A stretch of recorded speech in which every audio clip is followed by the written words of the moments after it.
कांग्रेस के असली अरमान भी उभर कर सामने आते जा रहे हैं। वो साफ दिखाई पड़ता है कि उनके मैनिफेस्टो घोषणा पत्र में तो अब मुस्लिम लीग के फरमान भी दिखने लगे। ये देश की राजनीति के लिए एक खतरनाक संकेत है।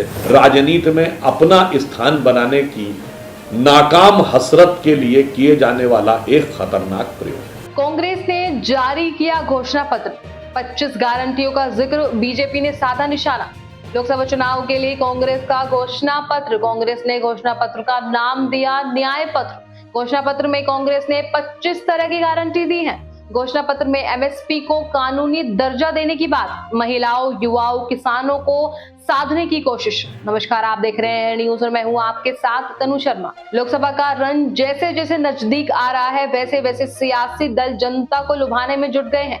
वादों और घोषणाओं का पुलिंदा जनता के सामने लाया जा रहा है। वहीं लोकसभा चुनाव की तैयारियों में जुटी कांग्रेस ने अपना घोषणा पत्र जारी कर दिया है। पार्टी ने इसे न्याय पत्र नाम दिया है। घोषणा पत्र में कांग्रेस ने 25 तरह की गारंटी दी है। कांग्रेस ने घोषणा पत्र में एमएसपी को कानूनी दर्जा देने, 50% की आरक्षण सीमा खत्म करने और आरक्षण सीमा बढ़ाने, जातिगत जनगणना कराने, कर्जा माफी आयोग बनाने और रोजगार की गारंटी जैसे वादे किए हैं। अब भारतीय जनता पार्टी इस घोषणा पत्र को लेकर कांग्रेस पर हमलावर है। बीजेपी का निशाना खासतौर पर उन तस्वीरों पर है जिनका इस्तेमाल कांग्रेस ने अपने घोषणा पत्र में किया है। बीजेपी के राज्यसभा सांसद सुधांशु त्रिवेदी ने कहा, कांग्रेस पार्टी ने अपना घोषणा पत्र जारी किया है।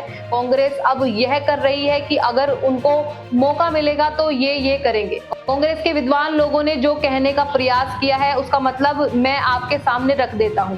जब नेगेटिव ग्रोथ रेट रहा है उस वक्त कांग्रेस का कार्यकाल रहा है। वर्तमान में हम G7 देशों के संदर्भ में उच्चतम विकास दर पर थे। 1975 में मुद्रास्फीति 26% थी। आपको अब बताते हैं कि घोषणा पत्र में क्या क्या है। कांग्रेस के घोषणा पत्र की बड़ी बातों की अगर बात की जाए तो इसमें केंद्र सरकार में 30 लाख नौकरियां, गरीब परिवार की महिलाओं को 1 लाख रुपए सालाना, जाति जनगणना, एमएसपी को कानूनी दर्जा, मनरेगा मजदूरी 400 रुपए, जांच एजेंसियों का दुरुपयोग रोकने और पीएमएलए कानून में बदलाव का ऐलान किया गया है। साथ ही सच्चर कमेटी की सिफारिशों को लागू करने की भी घोषणा की है। कांग्रेस के अनुसार उसका घोषणा पत्र पार्टी के 5 न्याय, हिस्सेदारी न्याय, किसान न्याय, नारी न्याय, श्रमिक न्याय और युवा न्याय पर आधारित है। पार्टी ने युवा न्याय के तहत जिन 5 गारंटी की बात की है उनमें 30 लाख सरकारी नौकरियां देने और युवाओं को 1 साल के लिए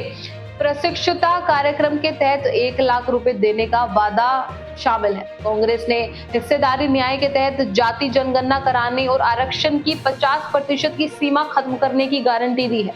पार्टी ने किसान न्याय के तहत एमएसपी को कानूनी दर्जा, कर्ज माफी आयोग के गठन तथा जीएसटी मुक्त खेती का वादा किया है।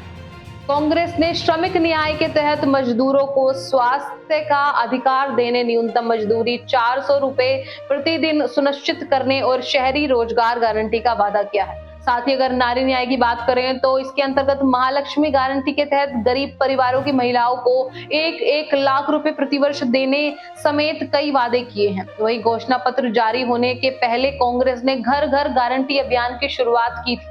इस अभियान के तहत कांग्रेस कार्यकर्ता अगले कुछ हफ्तों तक पूरे भारत में 8 करोड़ परिवारों को ये गारंटी कार्ड बांटेंगे, जिन्हें 14 अलग अलग भाषाओं में छापा गया है। हर गारंटी कार्ड में मल्लिकार्जुन खड़गे और राहुल गांधी की ओर से घोषित किए गए 5 न्याय और 25 गारंटी की जानकारी दी गई है। अब कांग्रेस के इस न्याय पत्र से जनता कितना प्रभावित होती है ये तो चुनाव के बाद ही साफ हो पाएगा।